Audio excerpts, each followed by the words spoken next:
Hello students, welcome back to our channel NEET Mantra. I am Prince Sharma, your biology faculty and mentor.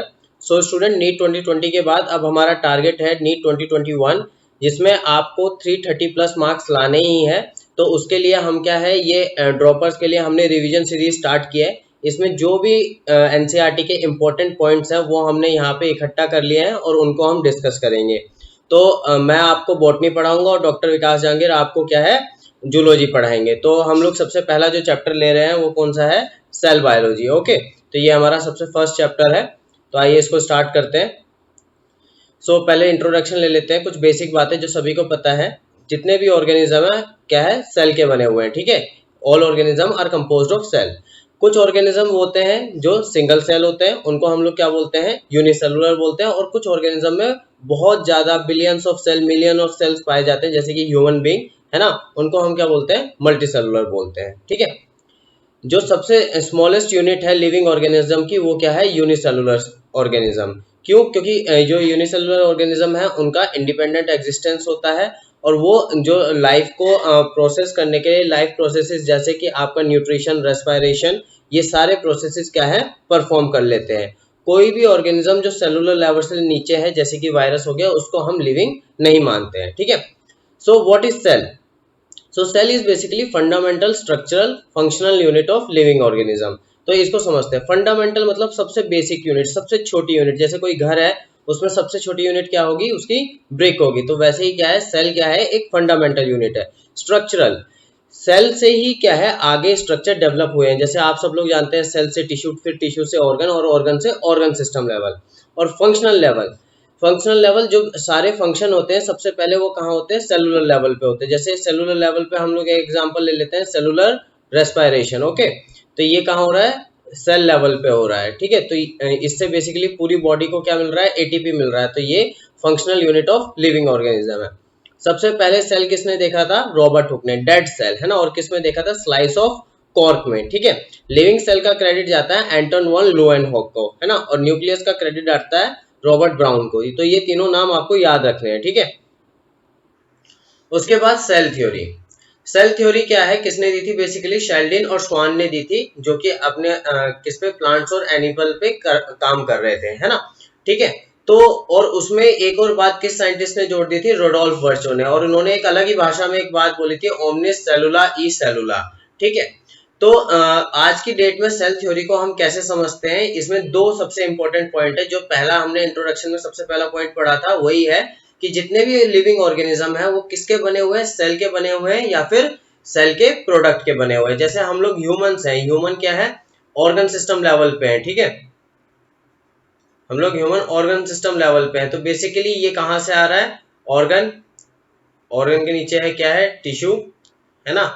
और tissue के नीचे क्या है, cell. तो इस तरीके से ये हायरार्की है, सेल से टिश्यू, टिश्यू से ऑर्गन, ऑर्गन से ऑर्गन सिस्टम लेवल। और उसके बाद जो रोडोल्फ वर्चो ने अलग ही भाषा में बात कही थी, वो उसका क्या मतलब है कि जितने भी नए सेल हैं वो किससे अराइज होते हैं, प्री एग्जिस्टिंग सेल से। जो सेल पहले ही प्रेजेंट होते हैं उनसे ही नए सेल क्या होते हैं, अराइज होते हैं। ठीक है, तो ये दोनों पॉइंट आपको याद रखने हैं, बहुत ही इंपॉर्टेंट पॉइंट्स है। ठीक है, अब हम थोड़ा सा सेल के बारे में पढ़ लेते हैं। तो सेल को हमने क्या है, किस बेसिस पे क्या है क्लासिफाई किया है। सबसे पहले हम लोग क्या है, न्यूक्लियर ऑर्गेनाइजेशन के लेवल पे। तो इसमें दो टाइप के सेल है, प्रोकैरियोटिक और यूकैरियोटिक। जो प्रोकैरियोटिक सेल है ये क्या है, प्रिमिटिव सेल है। ठीक है, सबसे पहले अर्थ पे कौन आए थे, प्रोकैरियोटिक सेल आए थे। और उसके बाद क्या है, जो ये यूकैरियोटिक सेल है ये क्या है, अभी न्यू जनरेशन के सेल है, नए सेल है ना। ठीक है, अब इसमें कोई पूछ सकता है कि पहला सेल कहाँ से आया था, तो उसका आंसर हम लोगों को मिलेगा इवोल्यूशन चैप्टर में। जब हम इवोल्यूशन पढ़ेंगे वहां पे हमें पता चलेगा कि पहला सेल कैसे आया था, उसके रिगार्डिंग क्या थ्योरीज है। तो सबसे पहले हम बात कर लेते हैं प्रोकैरियोटिक और यूकैरियोटिक सेल में डिफरेंस की। तो जो प्रोकैरियोटिक होता है वो क्या है, उसका साइज छोटा होता है, 1 to 10 माइक्रोमीटर होता है। और यूकैरियोटिक सेल कंपैरेटिवली बहुत बड़ा होता है, 100 माइक्रोमीटर के करीब होता है। यहाँ पे प्रोकैरियोटिक सेल में क्या प्रेजेंट होती है, सेल वॉल प्रेजेंट होती है, सेल मेम्ब्रेन के अराउंड। ठीक है, यूकैरियोटिक सेल भी काफी ऐसे सेल है जिनमें सेल वॉल प्रेजेंट होती है, जैसे कि फंजाई हो गया, फंजाई में किसकी सेल वॉल है, काइटिन की सेल वॉल है ना।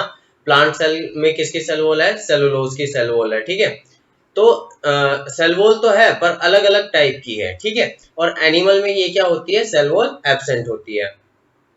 प्रोकैरियोट की जो सेल मेम्ब्रेन होती है उसमें क्या है, रेस्पिरेटरी एंजाइम्स प्रेजेंट होते हैं। ठीक है, समझ आई बात, जिससे वो अपने सारे फंक्शन कंप्लीट करती है। पर यूकैरियोटिक सेल में मेम्ब्रेन में ऐसे कोई एंजाइम नहीं होते हैं, वो क्या करते हैं, लैक करते हैं। ठीक है, साइटोप्लाज्म में यहाँ पे सेल ऑर्गेनेली नहीं होती, यहाँ पे बहुत सारी सेल ऑर्गेनेली होती हैं, जैसे कि आपका क्या हो गया, माइटोकॉन्ड्रिया हो गया, ओके, प्लास्टिड हो गया, ठीक है, क्लोरोप्लास्ट तो एक टाइप का प्लास्टिड है, प्लास्टिड हो गया, और भी बहुत सारे ऑर्गेनेली है, लाइसोसोम है, एंडोप्लाज्मिक रेटिकुलम है, एक्सेट्रा एक्सेट्रा। यहाँ पे राइबोसोम किस टाइप का होता है, 70S का, जो किससे मिलकर बना होता है, 50S और 30S से। ठीक है, और यहाँ पे दोनों पाए जाते हैं, 70S भी और 80S भी। 80S मिला होता है 60 प्लस 40S से। ठीक है, 70S आपको कहाँ मिलता है, माइटोकॉन्ड्रिया के अंदर मिलता है या प्लास्टिड के अंदर मिलता है। ठीक है, यहाँ पे साइटोप्लाज्मिक स्ट्रीमिंग क्या है, एब्सेंट है, मतलब जो साइटोप्लाज्म की मूवमेंट है वो यहाँ पे नहीं होती, यहाँ पे साइटोप्लाज्म की स्ट्रीमिंग प्रेजेंट है। यहाँ पे न्यूक्लियर एनवलप एब्सेंट है, इसलिए इसकी न्यूक्लियस को क्या बोला जाता है, इंसिपिएंट न्यूक्लियस बोला जाता है। ठीक है, यहाँ पे डबल मेम्ब्रेन एनवलप प्रेजेंट होता है यूकैरियोटिक सेल में। ठीक है, यहाँ पे जो डीएनए है वो सर्कुलर है, और यहाँ पे हिस्टोन प्रोटीन भी प्रेजेंट नहीं होता, और यहाँ पे क्रोमोसोम नंबर क्या माना जाता है, 1 माना जाता है। ठीक है, यहाँ पे डीएनए क्या है, लीनियर है, और यहाँ पे हिस्टोन प्रोटीन प्रेजेंट होते हैं। जब हम मॉलिक्यूलर इनहेरिटेंस वाला चैप्टर पढ़ेंगे तो उसमें जितने भी हिस्टोन प्रोटीन है उनकी बात करेंगे। ठीक है, नेक्स्ट हम लोग बात करेंगे सेल एनवलप और उसके मॉडिफिकेशन की। तो सेल एनवलप में कितनी लेयर होंगी आपकी, 3 लेयर्स होंगी। कौन सी, पहली ग्लाइकोकैलिक्स, सेकंड कौन सी है, सेल वॉल, और थर्ड है प्लाज्मा मेम्ब्रेन, और ये तीनों मिलके एक सिंगल प्रोटेक्टिव लेयर की तरह वर्क करते हैं। ठीक है, तो अब हमने बैक्टीरिया को क्लासिफाई किया है, 2 टाइप के बैक्टीरिया हैं, एक तो उनके एनवलप के बेसिस पे हम लोग क्लासिफाई करते हैं। ठीक है, और दूसरा हम क्या करते हैं, ग्राम स्टेनिक टेक्निक के। तो ग्राम एक साइंटिस्ट थे जिनको क्या है, थोड़ा होली खेलने का शौक था, तो वो जब बैक्टीरिया पे कलर डालते थे तो जिन पे कलर लग जाता था उनको क्या बोलते थे, ग्राम पॉजिटिव बोलते थे, और जिन पे कलर नहीं लगता था उनको क्या बोलते थे, ग्राम नेगेटिव बोलते थे। बेसिकली इनमें स्टेन नहीं होता था, इनमें स्टेन रहता था। जो इनकी टेक्निक है उसको जब हम मोनरा किंगडम पढ़ेंगे तो उसमें डिस्कस करेंगे। इसका एक एग्जांपल मैंने यहाँ लिखा है, बेसिलस, और ग्राम नेगेटिव का क्या है, ई कोलाई, बहुत फेमस बैक्टीरिया है ये। ठीक है, बहुत सारे बैक्टीरिया ऐसे होते हैं जिनमें क्या है, स्लाइम कैप्सूल लेयर होती है, जो किसकी बनी हुई होती है, पॉलीसेकेराइड की और नाइट्रोजनस सब्सटेंस की, और वो इनको किसके अगेंस्ट बताती है, फैगोसाइटोसिस और एंटीबायोटिक्स। एंटीबायोटिक्स जो मेडिसिन होती है, फैगोसाइटोसिस जो सेल हमारे फैगोसोम जो हमारे बॉडी में प्रेजेंट होते हैं, जैसे एक एग्जांपल हो गया मैक्रोफेजेस। ठीक है, इन्नेट इम्यूनिटी का। उसके बाद हम बात करेंगे प्लाज्मा मेम्ब्रेन की। प्लाज्मा मेम्ब्रेन एक सेमी परमिएबल या सिलेक्टिवली परमिएबल मेम्ब्रेन है, जो आउटर सरफेस से इंटरेक्ट करती है, और ये ध्यान रखती है कि सेल के अंदर कौन आएगा और बाहर कौन जाएगा, है ना। और जो प्लाज्मा मेम्ब्रेन है वो प्रोकैरियोट और यूकैरियोट में लगभग सिमिलर होती है, इसलिए इसको हम लोग क्या है, यूनिट मेम्ब्रेन भी बोल देते हैं। ठीक है, अब कुछ प्रोकैरियोट्स हैं जैसे कि साइनोबैक्टीरिया, एक और मोनरा किंगडम का मेंबर। ठीक है, इनकी जो मेम्ब्रेनस एक्सटेंशन होती है साइटोप्लाज्म में, ठीक है, प्लाज्मा मेम्ब्रेन की, जिनको क्या बोलते हैं, क्रोमेटोफोर्स बोलते हैं, और में इनमें अलग अलग टाइप के पिगमेंट्स प्रेजेंट होते हैं, जैसे chlorophyll a, beta carotene, myxoxanthophyll, myxoxanthin, C phycocyanin and C phycoerythrin. ठीक है, तो अब क्लोरोफिल ए के प्रेजेंस में ये क्या करते हैं, अपना फूड प्रिपरेशन करते हैं, और साइनोबैक्टीरिया फेमस है नाइट्रोजन फिक्सेशन के लिए। इनमें एक सेल होता है कौन सा, हेट्रोसिस्ट, उसकी वजह से ये क्या करते हैं, नाइट्रोजन फिक्सेशन करते हैं। ठीक है, अब जो बैक्टीरियल सेल हैं वो क्या है, मोटाइल भी हो सकते हैं, चलने फिरने वाले भी हो सकते हैं, और नॉन मोटाइल मतलब एक जगह सेसाइल रहने वाले भी हो सकते हैं, और ये डिपेंड करता है किस चीज के ऊपर, फ्लैजिला के ऊपर। अगर फ्लैजिला है तो घूम फिर सकता है, नहीं है तो नहीं घूम फिर सकता। फ्लैजिला में आपके 3 पार्ट्स होते हैं, एक फिलामेंट, सेकेंड हुक, तीसरा बेसल बॉडी। इसका स्ट्रक्चर हम लोग डिस्कस करेंगे जब हम क्या है, फ्लैजिला को क्या डिटेल में डिस्कस करेंगे आगे जब हम ऑर्गेनलीज पढ़ेंगे। ठीक है, तो इनमें सबसे बड़ा पार्ट अभी के लिए आप याद रख लीजिए कि फिलामेंट होता है। ठीक है, उसके बाद फ्लैजिला के अलावा कुछ पिलाई, फिमरे और भी सरफेस पे होते हैं, पर इनका मोटिलिटी में कोई रोल नहीं होता है। इनका क्या है, किसी सरफेस के साथ अटैचमेंट में, सरफेस अटैचमेंट में।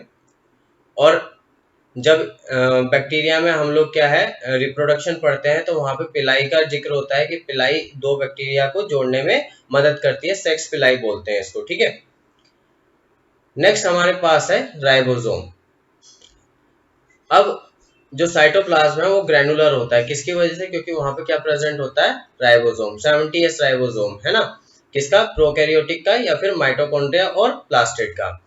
तो कई बार क्या होता है, एक ऐसा एमआरएनए होता है, मैसेंजर आरएनए, जिसमें डीएनए की इंफॉर्मेशन होती है कि कौन सी प्रोटीन बनानी है, उसके साथ बहुत सारे राइबोसोम क्या है, ऐसे अटैच हो जाते हैं, है ना? तो इसको क्या बोलते हैं? पॉली राइबोसोम, ठीक है, पॉलीराइबोसोम बोलते हैं। और यहाँ पे क्या होता है? प्रोटीन सिंथेसिस होता है।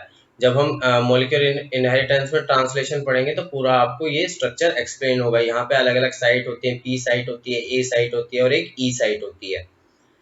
रिजर्व मटेरियल कौन कौन से हैं? रिजर्व मटेरियल स्टोर होते हैं साइटोप्लाज्म में in the form of inclusion bodies. और इसमें क्या क्या होता है? Phosphate granules, cyanophycin granules, glycogen granules और ग्लास कुछ बैक्टीरिया हैं जैसे कि blue, green, purple and green photosynthetic bacteria, जिनमें क्या पाए जाते हैं? गैस वैक्यूल्स पाए जाते हैं, ठीक है। ये पॉइंट्स आपको याद रखने हैं। अब थोड़ा यूकैरियोटिक सेल की बात करते हैं। यूकैरियोटिक सेल में हम सबसे पहले बात करेंगे सेल मेम्ब्रेन की। जो सेल मेम्ब्रेन होती है वो क्या होती है? एक लिपिड बायलेयर होती है, एक लिपिड की बायलेयर ऐसे प्रेजेंट होती है। एक सिंपलेस्ट डायग्राम बना रहा हूं मैं, ओके। तो इसमें लिपिड में ये क्या है? पोलर हेड बाहर की तरफ होता है और हाइड्रोफोबिक टेल क्या होता है? अंदर की तरफ होता है। हाइड्रोफोबिक का मतलब पानी से डरने वाला, पोलर सब्सटेंस से डरने वाला टेल, ओके। तो अब जो क्या है, आपकी मेम्ब्रेन है उसमें प्रोटीन प्रेजेंट है, जिनको हम क्या बोलते हैं? मेम्ब्रेन प्रोटीन बोलते हैं। और कुछ मेम्ब्रेन प्रोटीन इंटीग्रल होते हैं, कुछ पेरिफेरल होते हैं। तो इसको आप ऐसे समझ सकते हैं, जैसे कुछ दोस्त होते हैं आपके फास्ट फ्रेंड होते हैं, उनसे आपका क्या है, ज्यादा स्ट्रॉन्ग बॉन्ड नहीं होता, ठीक है। तो ऐसे मेम्ब्रेन के साथ जिसका ज्यादा स्ट्रॉन्ग बॉन्ड नहीं होता वो क्या होता है? Peripheral protein. और ये कहाँ प्रेजेंट होते हैं? सरफेस पे। और कुछ इंटीग्रल होते हैं जिन कुछ फ्रेंड्स के साथ आपका बहुत ही स्ट्रॉन्ग बॉन्ड होता है ना? तो ऐसे मेम्ब्रेन का जिनके साथ स्ट्रॉन्ग बॉन्ड होता है उनको इंटीग्रल प्रोटीन बोलते हैं। ये पार्शियली या टोटली बरीड होते हैं मेम्ब्रेन में, ठीक है। अब यहाँ पे ह्यूमन इरिथ्रोसाइट मतलब आरबीसी की बात की है, जिसमें ये बताया गया है कि बहुत इंपॉर्टेंट पॉइंट है ये, कि 52% क्या होता है? आपका प्रोटीन होता है और 40% आपका क्या होता है? लिपिड प्रेजेंट होता है। इस पॉइंट को याद रखना, इंपॉर्टेंट पॉइंट है। अब प्लाज्मा मेम्ब्रेन के लिए बहुत अलग अलग थ्योरी आई और उसमें से बहुत सारी रिजेक्ट भी हो गई, पर जो अभी तक सबसे ज्यादा एक्सेप्टेड थ्योरी है वो किसने दी थी? सिंगर और निकोलसन ने। इन्होंने कौन सी दी थी? फ्लूइड मोज़ेक मॉडल, ठीक है। फ्लूइड मोज़ेक मॉडल के अकॉर्डिंग क्या था? जो लिपिड है उसका क्या है? क्वासी फ्लूइड नेचर है, जिससे क्या है? प्रोटीन ओवरऑल लैटरली मूव कर सकता है। तो आप ऐसे समझिए कि एक समुद्र है और उसमें आइसबर्ग्स क्या है? प्रोटीन है। तो जो समुद्र है ये लिपिड है और उसमें आइसबर्ग्स क्या है? ऐसे लैटरली क्या कर सकते हैं? मूव कर सकते हैं। और इसी फ्लूइड नेचर की वजह से काफी फिनोमिना क्या है? एक्सप्लेन हो रहे थे, कि जैसे सेल ग्रोथ, अगर प्लाज्मा मेम्ब्रेन स्टिफ होती तो सेल ग्रोथ नहीं हो पाती, है ना? उसके बाद इंटर सेलुलर जंक्शंस, है ना, जो डेवलप होते हैं, ये एफ नहीं जे है। जंक्शंस क्या है? इस फ्लूइड नेचर की वजह से प्रेजेंट है। कुछ सिक्रीट करना हो तो वो भी फ्लूइड नेचर की वजह से हो पाता है। एंडोसाइटोसिस, कुछ अंदर क्या है?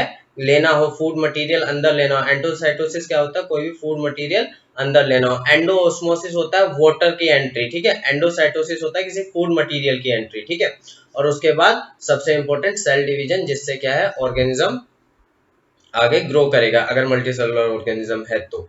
और यूनिसेलुलर में क्या हो जाएगा? सेल डिवीजन ही क्या हो जाएगा? रिप्रोडक्शन का तरीका हो जाएगा, ठीक है।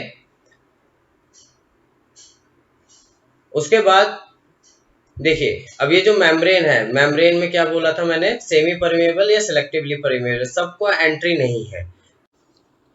तो स्टूडेंट नेक्स्ट हम लोग देखते हैं, तीन चीजें हमें पढ़नी है basically: simple diffusion, facilitated transport, facilitated diffusion and active transport, ठीक है। तो कुछ जो सोल्यूट्स जो कि न्यूट्रल होते हैं वो क्या है? सिंपल डिफ्यूजन की मदद से क्या है? जो मेम्ब्रेन है उसके क्या है? अक्रॉस मूव कर जाते हैं। तो और इसके लिए उनके पास क्या होना चाहिए? कंसंट्रेशन ग्रेडियंट होना चाहिए। कंसंट्रेशन ग्रेडियंट का क्या मतलब है? मेम्ब्रेन के बाहर जो भी सोल्यूट है उसकी कंसंट्रेशन क्या होनी चाहिए? हाई होनी चाहिए। और मेम्ब्रेन के इनसाइड मतलब साइटोप्लाज्म की तरफ क्या होनी चाहिए? लो कंसंट्रेशन होनी चाहिए। इसी डिफरेंस को हम लोग क्या बोलते हैं बच्चों? कंसंट्रेशन ग्रेडियंट बोलते हैं, ठीक है ना? और इसी ट्रांसपोर्ट को क्या बोला जाता है, पैसिव ट्रांसपोर्ट बोला जाता है। तो बेसिकली जिस भी ट्रांसपोर्ट में क्या है एनर्जी स्पेंड नहीं हो रही है मेम्ब्रेन के अक्रॉस मूव करने के लिए, उस ट्रांसपोर्ट को क्या बोला जा रहा है, आपका पैसिव ट्रांसपोर्ट बोला जा रहा है। और मेथड कौन सा यूज कर रहे हैं हम लोग, सिंपल डिफ्यूजन। तो देखिए सिंपल डिफ्यूजन में ना तो एटीपी का यूज होता है ना ही यूज होता है कैरियर प्रोटीन का। नेक्स्ट एक हमारा होता है फैसिलिटेड डिफ्यूजन। तो इसमें क्या होता है कि एटीपी का यूज तो नहीं होता पर कैरियर प्रोटीन का यूज होता है। और एक तीसरा होता है एक्टिव ट्रांसपोर्ट, जिसमें एटीपी का भी यूज होता है और कैरियर प्रोटीन का भी यूज होता है। और एक्टिव ट्रांसपोर्ट का जो कैरियर प्रोटीन है वो सबसे फेमस कौन सा है, sodium potassium pump. Active transport तब होता है जब आप क्या है अगेंस्ट द ग्रेडियंट क्या है किसी भी सोल्यूट को अगेंस्ट द ग्रेडियंट मूव करवाना चाहते हैं किसी भी सोल्यूट को, है ना। तो एक्टिव ट्रांसपोर्ट में क्या हो रहा है, एटीपी भी यूज हो रहा है, कैरियर प्रोटीन भी यूज हो रहा है और अगेंस्ट द ग्रेडियंट है। सिंपल डिफ्यूजन में क्या हो रहा है, ना तो एटीपी है ना कैरियर प्रोटीन है। फैसिलिटेड डिफ्यूजन में एटीपी का यूज तो नहीं हो रहा पर कैरियर प्रोटीन प्रेजेंट है। पर इसमें भी क्या है कंसंट्रेशन ग्रेडियंट प्रेजेंट होता है, मतलब high concentration to low concentration ही मूव कर सकते हैं, ठीक है। नेक्स्ट हम लोग देख रहे हैं bulk transport. Bulk transport, bulk का मतलब होता है बहुत ज्यादा, कोई भी चीज हम लोग क्या बल्क में लाते हैं। जैसे अभी लॉकडाउन हुआ था तो क्या बहुत सारी चीजें हमने क्या बल्क में लाई थी, फॉर एग्जांपल सैनिटाइजर्स, है ना। तो large it is the transport of large quantities of macromolecules and food particles through the membrane. तो भैया मेम्ब्रेन के अक्रॉस क्या है लार्ज क्वांटिटीज में micro macro and food particle move कर रहे हैं, ठीक है। It is accompanied by the formation of transport और कैरियर वेसिकल्स। तो जब भी ये बल्क ट्रांसपोर्ट होता है तो उसके साथ साथ क्या फॉर्म होते हैं, आपके कैरियर वेसिकल्स भी फॉर्म होते हैं या फिर ट्रांसपोर्ट वेसिकल्स भी उनके साथ में प्रेजेंट होते हैं, ठीक है। तो अब हम यहाँ पे दो टर्म समझेंगे, एक है पिनोसाइटोसिस और एक है फैगोसाइटोसिस। पिनोसाइटोसिस क्या होता है, बल्क इनटेक ऑफ फ्लूइड, जब बहुत ज्यादा अमाउंट में फ्लूइड का इनटेक हो उसको क्या बोलते हैं, पिनोसाइटोसिस बोलते हैं। और इसमें आयंस और मॉलिक्यूल भी प्रेजेंट हो सकते हैं। और यहाँ पे क्या होता है कि स्मॉल एंडोसाइटोटिक वेसिकल प्रेजेंट होते हैं, ठीक है, जो कि क्या होते हैं 100 टू 200 नैनोमीटर क्या होते हैं डायमीटर में होते हैं, ठीक है। और इसके लिए आपको फ्लूइड का बल्क ट्रांसपोर्ट कराने के लिए क्या क्या चाहिए, एटीपी चाहिए, कैल्शियम आयन चाहिए, है ना, ठीक है। फाइब्रिलर प्रोटीन चाहिए जिसका नाम है क्लैथ्रिन, कॉन्ट्रैक्टाइल प्रोटीन चाहिए जो कि है एक्टिन, इन सब की रिक्वायरमेंट होती है। नेक्स्ट हम लोग देखते हैं phagocytosis. It is cell eating और ingestion of large particle by living cell. तो बेसिकली क्या है ऐसे समझिए सेल पानी पी रहा है लार्ज अमाउंट में तो पिनोसाइटोसिस, और ज्यादा बड़ा फूड पार्टिकल्स खा रहा है तो उसको क्या बोलते हैं फैगोसाइटोसिस। और ऐसे कौन से सेल करते हैं, जैसे हमारे इम्यून सिस्टम के सेल हैं आपके व्हाइट ब्लड सेल जैसे कि न्यूट्रोफिल्स, मोनोसाइट, है ना। उसके बाद क्या है कफर सेल है। कफर सेल में क्या है ये जो सेल है लीवर में प्रेजेंट होता है। लीवर में कोई भी पैथोजन फॉरेन पार्टिकल प्रेजेंट होता है तो उसको क्या है ये खा के खत्म कर देते हैं। ऐसे रेटिकुलर सेल आपके स्प्लीन में प्रेजेंट होते हैं, हिस्टियोसाइट्स आपके कनेक्टिव टिश्यू में प्रेजेंट होते हैं, ठीक है ना। और इवन फैगोसाइटोसिस आपने 10th क्लास में एक डायग्राम बनाया होगा कि सूडोपोडिया बनाता है आपका क्या है अमीबा और फूड पार्टिकल को अंदर ले लेता है। तो ये डायग्राम हम सब फैमिलियर हैं, वो भी फैगोसाइटोसिस होता है, ठीक है ना। ये आपको स्पॉन्जेस और सीलन ट्रेड्स में भी देखने को मिलेगा, ठीक है। अब प्लाज्मा मेम्ब्रेन पे कुछ रिसेप्टर प्रेजेंट होते हैं और जैसे ही फूड पार्टिकल्स क्या है इनके कांटेक्ट में आता है ना, तो ये क्या है उसको क्या है अंदर लेके उसका क्या बना लेते हैं वेसिकल्स बनाते लेते हैं। जैसे